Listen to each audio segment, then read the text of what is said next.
자, 수행 목표와 숙달 목표인데 이 개념들은 이미 다 앞에서 다 했고 나머지는 좀 상대적으로 덜 중요하니, 자, 그러면 숙달 목표를 지향했을 때와 수행 목표를 지향했을 때, 교사가 그렇게 했을 때 어떻게 차이가 나느냐, 결과가. 그런 것들을 한번 예상해 볼 수가 있겠죠. 숙달 목표를 지향한다라고 했을 때 교사들은 대부분 갖고 있는 목표가 어떻게 되냐면 과제를 더욱더 능숙하게 하는 거예요. 예를 들자면 체육 시간에 턱걸이를 한다. 그러면 턱걸이를 했다 못했다가 아닌 거죠. 10개를 넘었다 못 넘었다로 성공 실패를 하는 게 아니라 11개, 12개, 13개. 그래서 하나라도 더 하면 더 잘한 것으로 판단을 해주는 거죠. 공부에서도 마찬가지입니다. 1단원을 잘했다. 그래서 성공 실패다가 아니라 1단원 했으면 2단원도 더 잘하고 3단원도 더 잘하고 해서 더 올라가는 것이 바로 숙달 목표를 지향한 것이라고 말씀드릴 수가 있어요. 반면 수행 목표를 지향하게 되면 어떻게 되냐면 성공했다 실패했다죠. 가장 전형적으로 이 수행 목표를 추구하는 내용들은 아마 학교에서 이런 것들을 보셨을 거예요. 지각했다 안 했다. 이게 전형적으로 수행 목표죠. 늦지 마라. 그런 것들이 학교 안에서도 사실은 남아 있습니다. 일찍 왔구나가 관점인 거죠. 그런데 지각했다 안 했다. 이런 관점이 바로 수행 목표로 보게 됩니다. 이렇게 했을 때 학습자인 학생들은 어떻게 반응을 하게 되냐면 과제 개입형 학습자. 즉 나는 과락을 했다 아니다에 관심이 아니라 하나라도 더 맞겠다. 하나로 더 맞겠다. 궁극적으로는 가장 최고의 단계인 하나도 안 틀리는 단계로 가겠다라는 게 목표가 되는 거죠. 그럼 하나 틀린 게 그러면 목표 달성을 못했지만 그게 죽을 일이냐? 아니지 않습니까? 그러한 과제에 대한 부분으로 생각하는 거고요. 수행 목표를 지향을 했을 때는 내가 하나로 틀리면 패자로 생각하라는 거죠. 잘 생각해 보시면 이런 것들을 생각해 보실 수가 있을 것 같아요. 각 학교, 고등학교에 가면 가장 불행한 아이가 있습니다. 성적 나오면. 전교 1등 매번 하는 애가 있어요. 그러면 꼴찌를 매번 하는 애가 있거든요. 근데 이 꼴찌를 매번 하는 애보다 더 불행한 애가 있어요. 만년 전교 2등 하는 애가 정말 불행합니다. 걔 입장에서는 숙달 목표를 지향을 했다라면 만년 전교 2등도 만족할 만한 공부 잘하는 레벨이죠. 왜 불행하냐? 수행 목표를 지향하기 때문에 그래요. 1등을 하면 성공, 1등이 아니면 실패, 진 거라고 생각하기 때문에 불행한 거죠. 결국 수행 목표를 지향하는 것보다는 숙달 목표를 지향하는 것이 삶에 있어서도, 그 다음에 학습에 있어서도 그 모든 면에 있어서 바람직한 모습을 띈다라고 말씀드릴 수가 있습니다. 또한 숙달 목표를 지향을 하게 되면 내가 풀 수 있는 것보다 조금 더 노력을 통해서 조금 더 올라갈 수 있는 도전 과제를 추구를 하게 되죠. 하지만 수행 목표를 지향하다 보면 어떤 현상이 나타나냐면 실패하는 건 무조건 싫잖아요. 그래서 실패 회피 전략을 쓰게 되죠. 쉬운 과제를 추구를 합니다. 그래서 수행 목표를 지향하게 되면 실패 회피에 성취 동기를 가질 확률이 높아요. 안 좋다는 거죠. 학습 전략에 있어서는 자기가 실패를 한 거에 대해서는 자기 노력 부족이나 자기의 어떤 능력 부족이라고 생각하지 않죠. 내가 다른 방법을 써야 되는데 잘못된 방법을 쓴 거 아니야? 라고 생각할 수 있는 여유를 갖고 있습니다. 상위 인지 전략을 쓸 수 있는 거죠. 그러면 내가 이거를 바꿔봐야 되나? 내가 무엇이 잘못됐을까 하고 반추하고 해서 학습 전략을, 바람직한 학습 전략을 택할 확률이 높죠. 바꿔볼 확률이 높습니다. 반면 수행 목표를 지향하게 되면 막연하게 그냥 공부라는 게 별거 있어? 열심히 읽고 외우면 되지? 라는 막연한 전략을 쓸 확률이 높다라고 보실 수가 있습니다. 또한 어려운 점이 해서 10번 중에 9번을 시도해도 잘 안 돼요.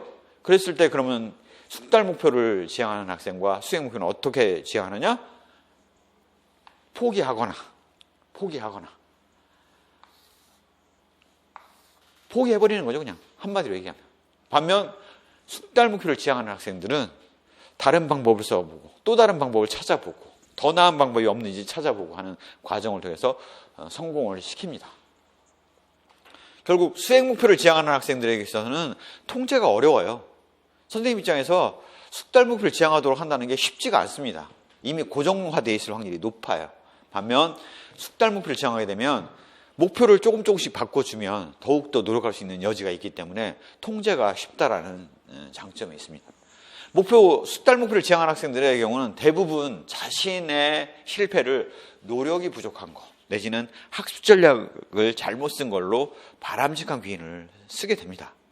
반면 수행 목표를 지향하는 경우는 자신의 능력이 부족이다라는 것들로 인해서 자괴감을 갖는 경우가 많죠. 그래서 수행 목표를 지향하는 것들이 생각보다는 상당히 악영향을 미칩니다.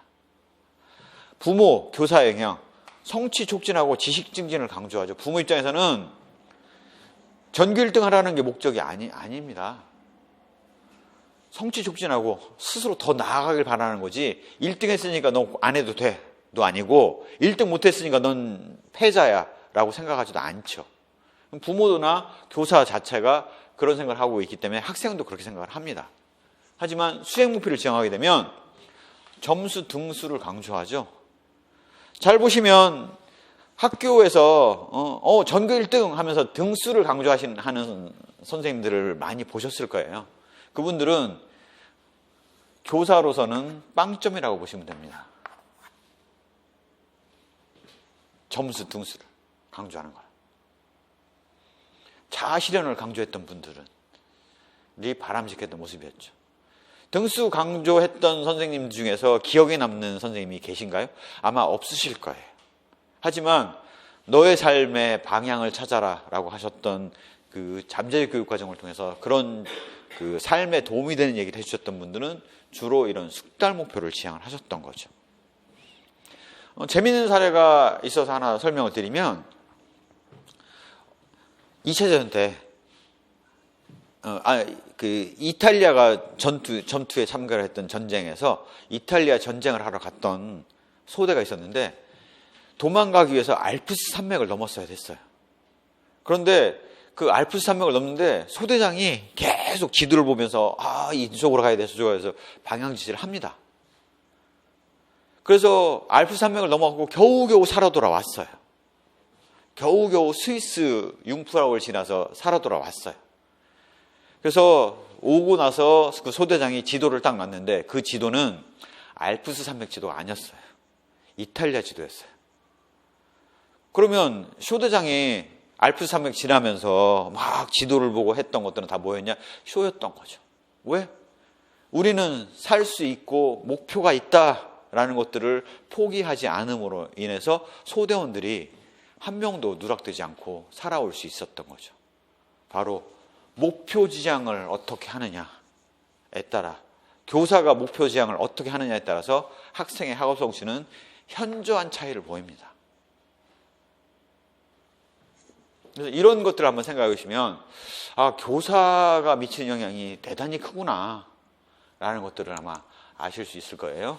목표 지향에 있어서 그래서 결국은 숙달 목표를 지향을 해야 되고 이렇게 숙달 목표를 지향하기 위한 방안들을 넣어서 교사는 뭘 해야 되느냐라고 했을 땐 바로 이런 방법들을 쓸 수가 있겠죠. 과제에 있어서는 과제의 가치를 강조하는 거죠. 과제가 왜 중요한지 그게 무슨 의미가 있는지 대부분의 선생님들이 가장 소홀히 하는 것들이 이겁니다. 이거를 하면 너희에게 무엇이 도움이 되는지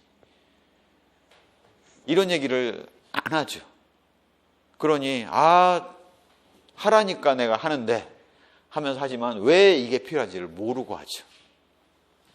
참신하고 다양하고 변화 많고 바로 켈러의 악스 이론이 얘기하는 것처럼 attention, 주의를 끌 수 있는 과제를 택하고 relevance, 관련된 과제를 택하고 confidence, 자신감을 줄 수 있는 과제를 택하고 satisfaction, 만족감을 줄 수 있는 과제를 택하면 그게 바로 과제에 있어서의 학습 동기를 유발하는 방안이고 바로 여기 숙달 목표를 지향하는 방안 중에 하나예요.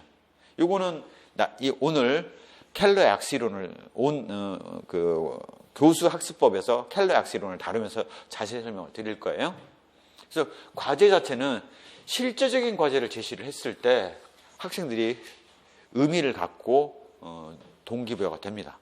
그렇게 이해를 하시면 될 것 같아요. 자율성에 있어서는 학생에게 선택권을 부여하는 게 대단히 중요해요. 이미 선택권을 부여하는 것들은 A, B, C, D, E의 과제를 주고 선택하는 것이 어떤 의미가 있는지 이미 보여드렸었죠. 그다음에 노력에 대해서, 성취에 대해서 인정하는 겁니다. 등수에 대해서 인정하거나 점수에 대해서 인정하는 게 아니라 노력에 대해서, 진보에 대해서, 과거 대비 개선된 성취에 대해서 인정을 하는 것들이 필요하죠.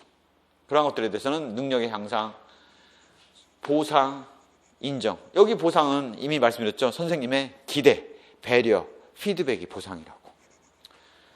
편성에 있어서는 소집단 협동학습과 학습 공동체 형성을 하는 것이 바람직한데, 소집단 협동학습이 갖고 있는 의미는 이미 설명을 드렸죠.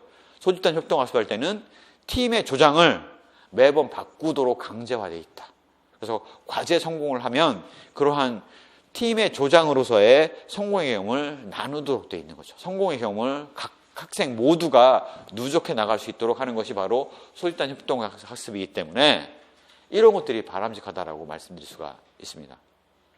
평가에 있어서는 성공 실패로 평가하는 게 아니라 자기 평가를 통해서 자율권, 선택권을, 자기 결정권을 제시하는 것들이 바람직하고요.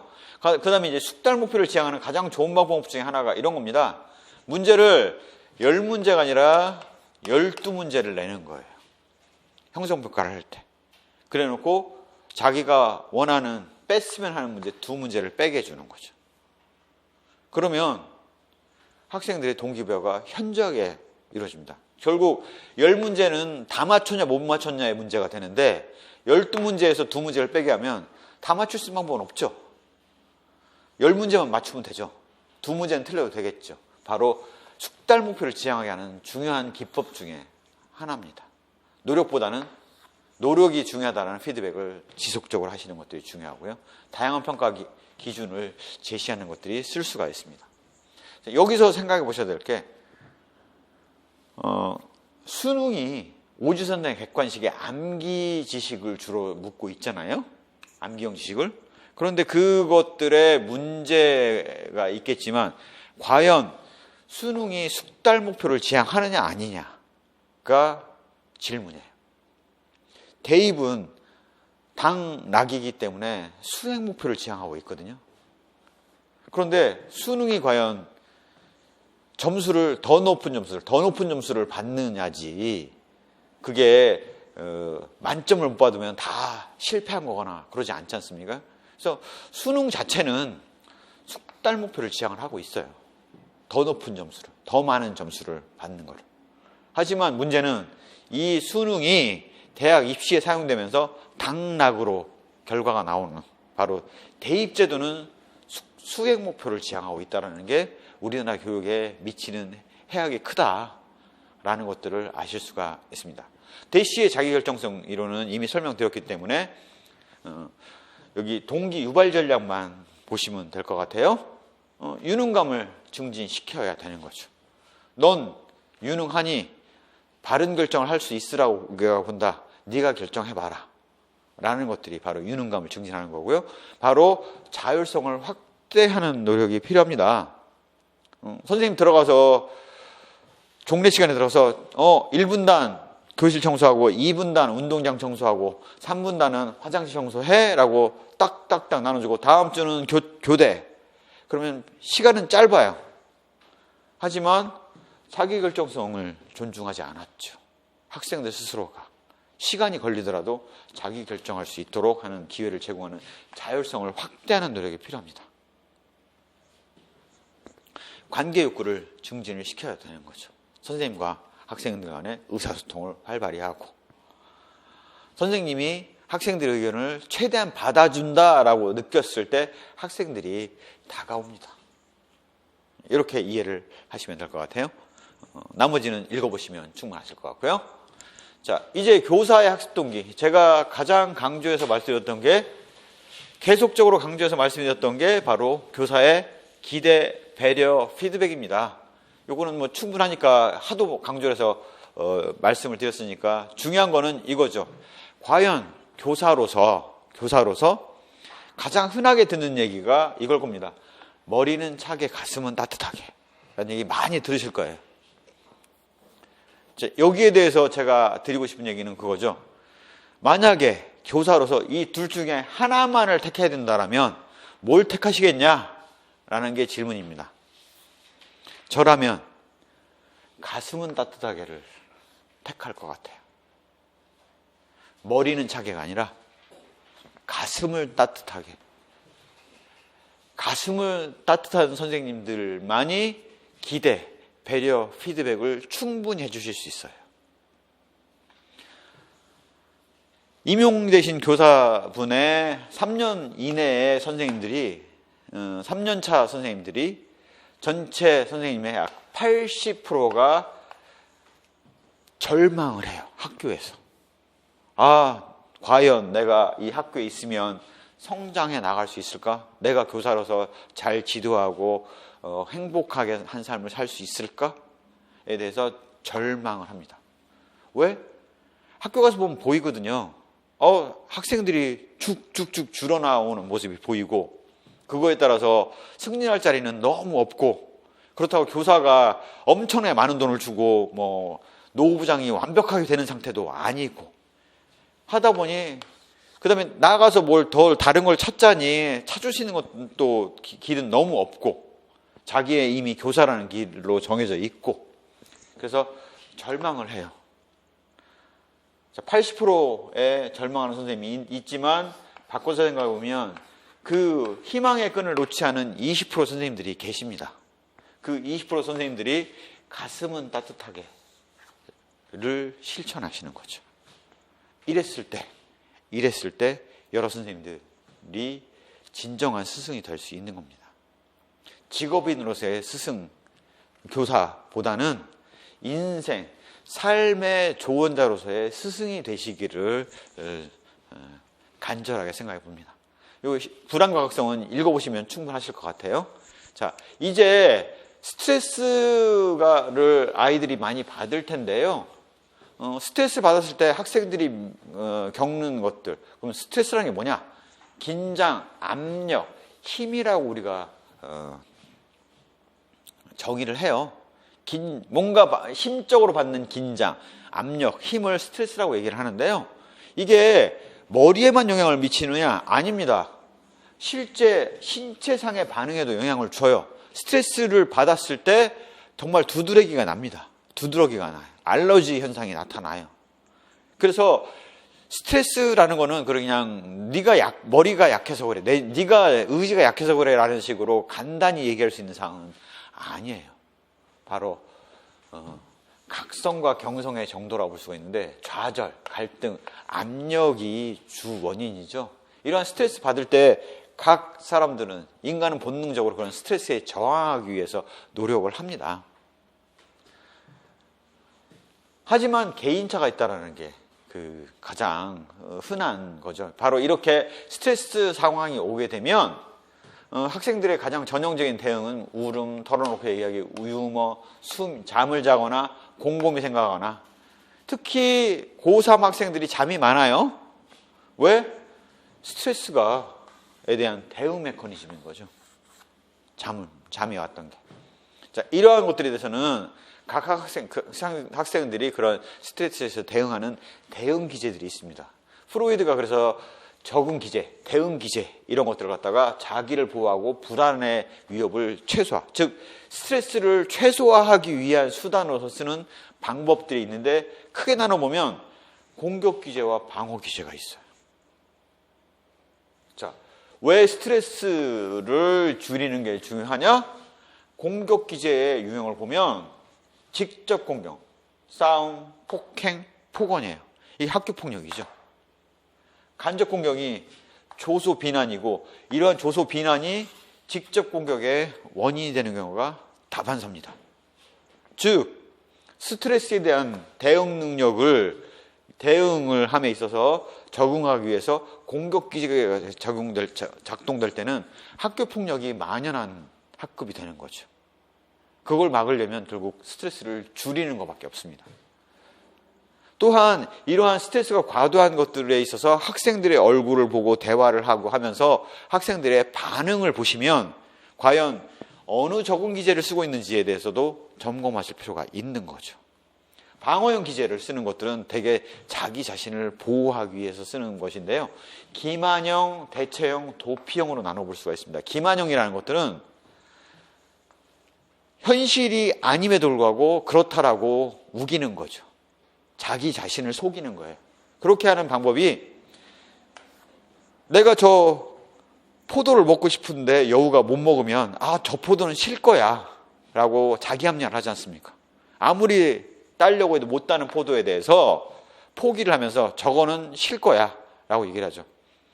공부 잘하는 거에 대해서 포기를 하면서 에이 공부하는 애들은 고지식한 애들이나 하는 거지 나처럼 하면서 신포도에 따라서 합리화를 하기도 하고요. 내지는 공부 잘하는 애들 중에서는 그런 얘기를 합니다. 나는 공부가 즐거워. 그것도 정말 자기 목표에 해당되는 공부가 아니라 의미 없는 공부를 한다고 생각을 하면서도 나는 공부가 즐거워라고 자기 합리화를 하죠. 왜? 레몬을 먹게 된 아이는 자기가 먹으면서 그런 얘기를 합니다. 레몬 시니? 아니야, 레몬 안 쉬어. 라고 자기 합리화를 하는 거죠. 어쩔 수 없이 먹게 되는 상황에서는. 전가는 남의 탓으로 변명을 하는 거죠. 물론 원인이 자기라는 걸 알아요. 자기가 원인이라는 걸 알지만 오늘 감기가 걸려갖고 내가 시험을 못 봤어. 와 같은 남의 탓을 하는 거죠. 또한 다른 방법은 망상에 빠지는 경우가 있습니다. 말도 안 되는 이유를 대는 거죠. 이런 합리화하는 방식이 있겠고요. 조금 더 악화된 모습 안에는 투사가 있습니다. 책임 전가를 하는데 정말 그게 자기 탓이 아니라 남의 탓이라고 믿는 거예요. 이게 바로 투사입니다. 같은 책임 전가인데 전가는 내가 원인이라는 걸 알지만 남의 탓으로 돌리는 거고 투사는 정말 내가 내 탓이라는 걸 모르고 남의 탓이라고 믿는 거예요. 쟤 때문이야. 쟤가 떠들었어. 남의 탓이라고 믿는 게 바로 투사죠. 이러한 것들의 현실을 왜곡시키는 기만형의 방법들이 나타납니다. 대체형이 선생님들이 유도해야 될 가장 좋은 방안인데요. 바로 그런 겁니다. 넌 공부를 못하지만 노래를 잘하니 너의 삶에 도움이 되도록 노래를 열심히 해라. 와 같은 보상을 하는 방법. 즉 자기의 장점을 개발하는 게 보상이 되겠고요. 그 다음에 자신의 약점을 승화하는 거죠. 자신의 욕심을 사회봉사로 승화를 시킨다든가 와 같은 것들이 바람직한 모습이 될 수가 있겠고요. 치화는 목표의 대상을 바꾸는 것이 되겠죠. 이미 말씀드린 것처럼 너는 인생의 목표를 대학으로 잡지 말고 연예인으로 잡아라. 와 같은 것들이 바로 대상을 변경하는 것이 될 수가 있겠고요.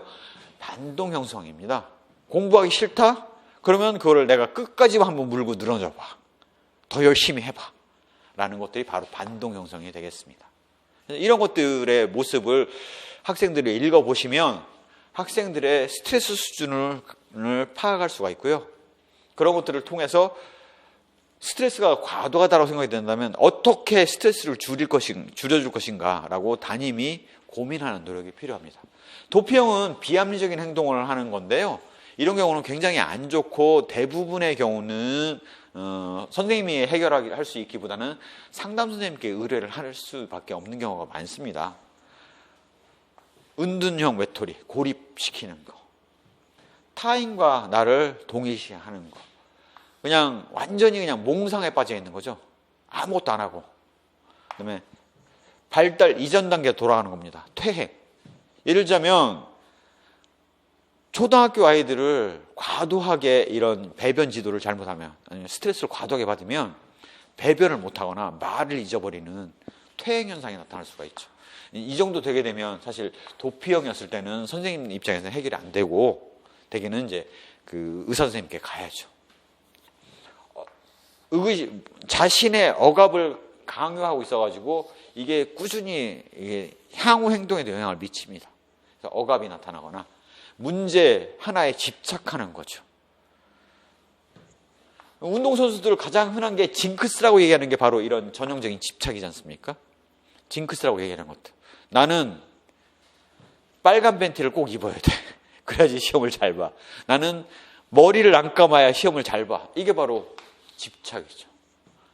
현실 자체를 거부하는 모습이 나타날 수가 있습니다. 그래서 이러한 스트레스, 과도한 스트레스는 이런 적응 기제를 작동을 시키면서 안 좋은 형으로 나타날 수가 있기 때문에 적정한 불안, 적정한 스트레스를 부여하는 것이 바람직하다라는 것들을 말씀드릴 수가 있을 것 같아요. 자, 우리가 이제 첫 시간에 봤던 슬라이드와 똑같은 스타일 슬라이드를 보면서 우리가 배운 것들의 전반적인 흐름을 정리해 보자 이거죠. 사실은 우리가 하브르타 복습을 했기 때문에 이걸 놓고 읽어볼 수 있는 것들이 많아요. 많음에도 불구하고 전체적인 흐름만 살펴본다라면 학습자의 공통 요소로서의 발달 단계, 바로 지, 덕의, 체의 요소가 있는데 그 중에서 지, 덕의 요소, 개인차가 나타나는 지적인 요소, 개인차가 있는 정의적 요소, 덕의 요소라는 다양한 학생의 상태를 파악을 하고, 학생은 우리가 받아들여야 되죠. 학생을 파악을 하고 그 학생에게 이러한 학습 원리를, 적절한 학습 원리를, 행동주의 학습, 사회인지 학습, 인지주의 학습, 인본주의 학습까지의 학습 원리를 적용을 해서 교사 입장에서 학습 동기를 유발을 하면, 오늘 배웠던 학습 동기 유발을 하면 학업 성취를 극대화할 수 있다는 것들이 우리가 배워온 내용들이에요. 특히 학생의 상태를 파악할 때 공통 요소로 봤을 때는 인지 부분에 있어서는 성인과 차이가 없었습니다. 성인하고 똑같이 대해주시면 돼요. 중학교, 고등학생이면 성인하고 똑같은 지적인 생명체로, 지적인 존재로 대해주시면 돼요.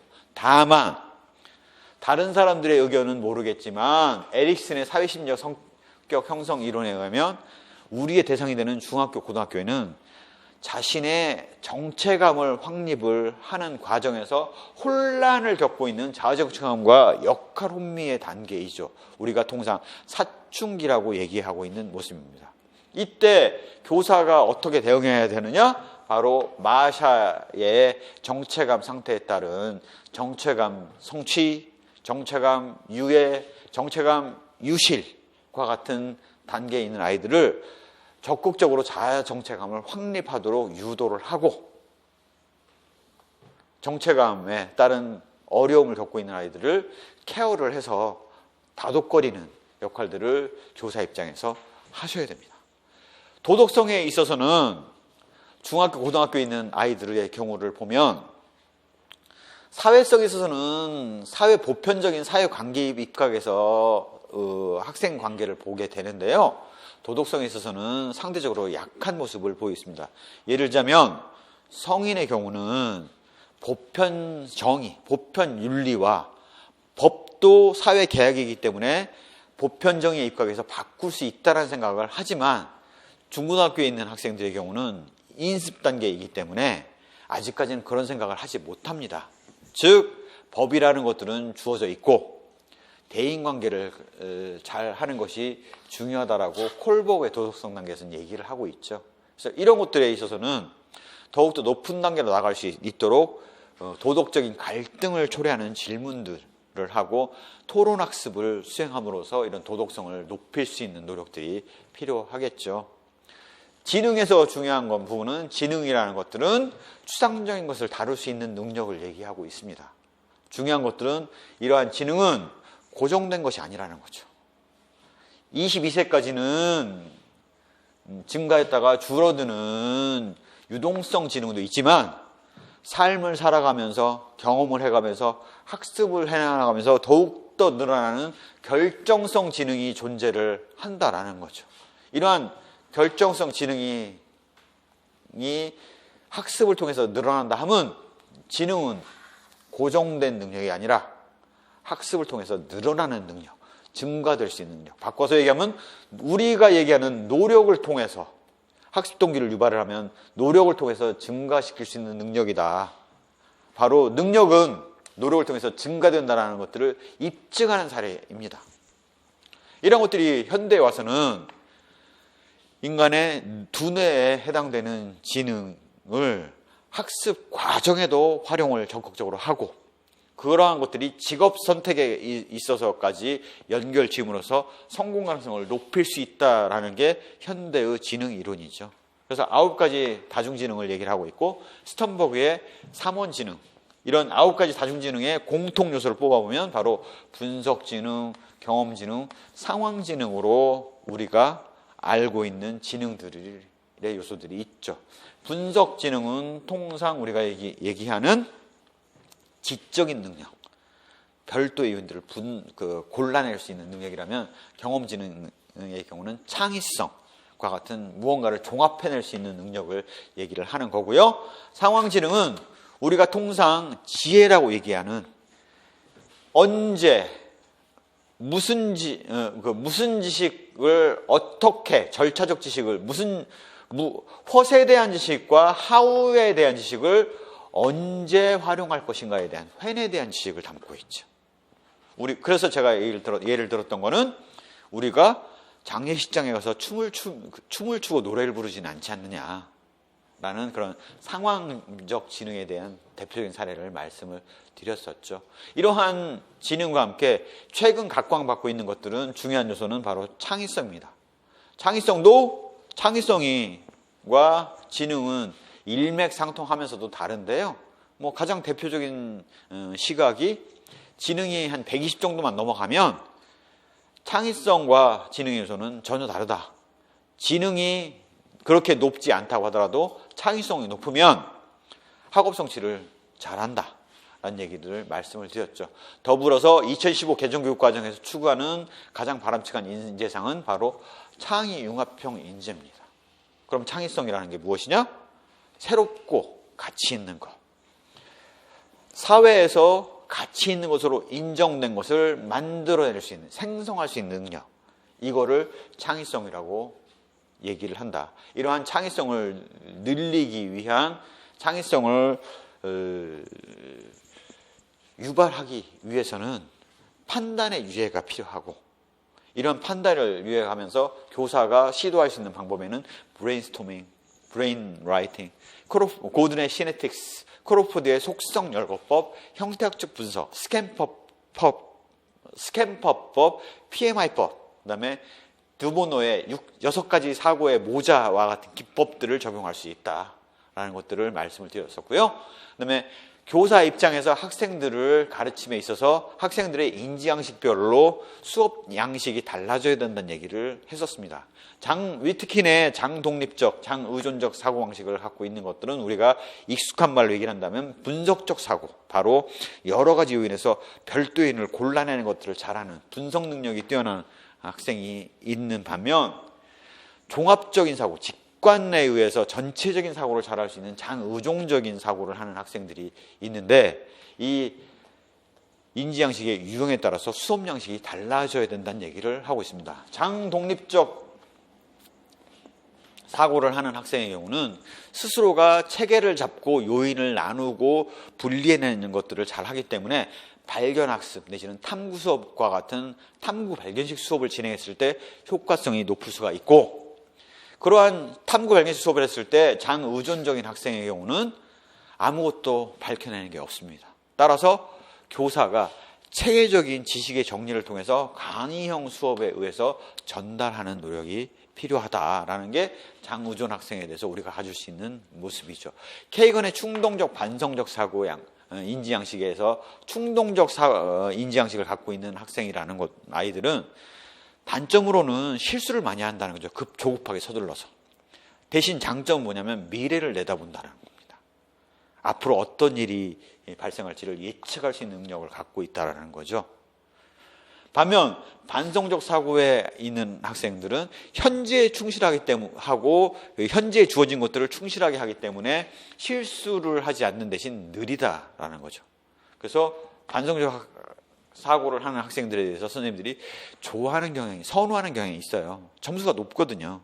실수 안 하니까. 단 이런 학생들의 경우는 미래를 내다볼 수 있도록 비전을 제시하는 노력들이 필요하다라는 것들을 얘기를 했었습니다. 이런 학습 원리, 이런 학생들을 파악을 하게 되면 우리가 학습 원리를 적용하게 되는데요. 바로 행동주의 학습 이론에 의해서 강화와 벌을 통해서 학습을 유발하게 되죠. 바람직한 행동을 늘리기 위한 행동 증강 기법과 문제 행동 감소 기법을 통해서 문제 행동을 줄여나갈 수 있도록 하는 기법들이 있죠. 행동 증강 기법에는 프리맥의 원리, 그 다음에 칭찬 스티커와 같은 토큰 강화, 용암법과 같은 행동 증강 기법을 쓸 수가 있겠고요. 문제 행동 감소 기법 안에는 상반 행동 강화, 즉 반대된 행동을 오히려 칭찬하는 방식이죠. 그 다음에 소거, 타임아웃과 같은 문제 행동 감소 기법들을 적용할 수 있습니다. 이러한 행동 증강 기법과 문제 행동 감소 기법이 의미하는 바는 우리가 체벌을 하지 않아도, 벌을 주지 않아도 충분히 다른 방법을 통해서 학생들을 바람직한 행동을 이끌고 문제 행동을 줄여나갈 수 있도록 유도할 수 있다는 얘기를 하는 거고요. 이러한 1대1 상황에서 학생들을 지도하는 모습을 수업 상황, 즉 1대 30의 상황으로 확장, 일반화한 것이 반두라의 사회인지 학습입니다. 벤듀라라고 얘기하기도 하죠. 사회인지 학습입니다. 바로 무슨 얘기냐? 학생들은 시범 케이스를 보면서 관찰을 통해서 대리학습을 한다는 거죠. 즉 선생님이 학생 하나를 행동주의 학습에 따라서 행동 증강을 하고 문제 행동 감소를 할 때는 그거를 개별로 하는 게 아니라 학생들이 보는 앞에서 공식적인 과정을 통해서 혼내고 내지는 그 행동 증강을 하고 문제 행동 감소를 함으로 인해서 그러한 것들을 학생들이 관찰함으로써 학습 효과를 낼 수 있다라는 게 밴드라의 사회인지 학습입니다. 이렇게 행동주의 학습 이론에 대해서 인지주의 학습에서 얘기하는 바는 결국 학습이 되기 위해서는 인간은 장기 기억에 기억이 되어야 된다라는 얘기를 하고 있죠. 결국 인간은 정보 처리 과정을 보면 감각 기억에서 작업 기억을 거쳐서 장기 기억으로 저장을 하게 되는데, 감각 기억은 많은 정보를 흡수할 수 있는 장점이 이때 1에서 4초 정도의 짧은 기억 시간을 갖고 있다는 거죠. 이러한 이런 감각 기억에다가 우리가 주의를 통해서 해당 사물을 인식하고 지각을 통해서 중요 목록을 추려내면 그러한 추려낸 기억 목록들이 작업 기억에 들어가게 됩니다. 작업 기억은 빠르게 기억을 시킬 수 있다는 장점이 있으나 장기에 걸쳐서 유지되지 않는다. 또한 기억 용량에 있어서 7 플러스 마이너스 2의 한계를 갖고 있고, 이러한 것들을 항구적으로 기억하기 위해서는 부호화라는 전략을 통해서 장기 기억에 입력이 되어야지만이 학습이 제대로 이루어지는 것이다 라는 거죠. 이 부호화 전략에는 정교화, 조직화, 심상화, 맥락화 전략이 있겠고요. 정교화라는 것들은 기존에 알고 있던 지식에 새로운 지식 온 거를 연결하는 것이 바로 정교화 전략으로서 피아제가 얘기하는 동화와 조절에서 동화에 해당되는 개념이다 라는 것들을 말씀을 드렸었죠. 이를 강화하기 위해서는 교사 입장에서는 기존의 지식과의 연계성을 높이는 노력이 필요합니다. 조직화의 경우는 기존에 없었던 새로운 지식이 부여가 됐을 때 이를 묶어서 하나의 위계를 만들 수 있는 것이고요. 그러한 위계화를 통해서 우리가 수업에 쓰는 방식은 전형적인 사례와 전형적인 비사례를 놓고 이 둘을 비교하는 수업들을 많이 하게 되죠. 심상화를 하기 위해서 우리가 가장 많이 쓰는 방식은 교과서의 멀티미디어, 즉 사진, 그 다음에 이런 시각화할 수 있는 자료, 그림, 동영상과 같은 시각화할 수 있는 자료를 같이 활용하는 전략이 심상화 전략이고요. 맥락화라는 것들은 사건의 전후 좌우 맥락을 설명을 하고 유사한 상황에서 공부를 하고 함으로써 시험에서 인출을 더 잘할 수 있게 하는 게 바로 맥락화 전략이라고 볼 수 있겠죠. 그래서 이렇게 장기 기억으로 들어갔을 때 학습이 이루어진다. 그 다음에 이제 오늘 다뤘던 학습 동기 유발을 통해서 학생들의 학업 성취를 극대화시킬 수 있다라는 게 지금 이 한 표를 놓고 읽을 수 있는 겁니다. 요건 지금 짧게 읽은 거예요. 그래서 지금 처음부터 이렇게 되느냐? 아니죠.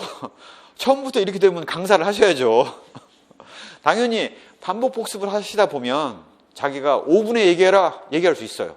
왜? 이것만 얘기하면 되거든요. 5분 얘기하라고. 10분 얘기해라. 이 구조까지 얘기해 주면 되거든요. 20분 얘기해라.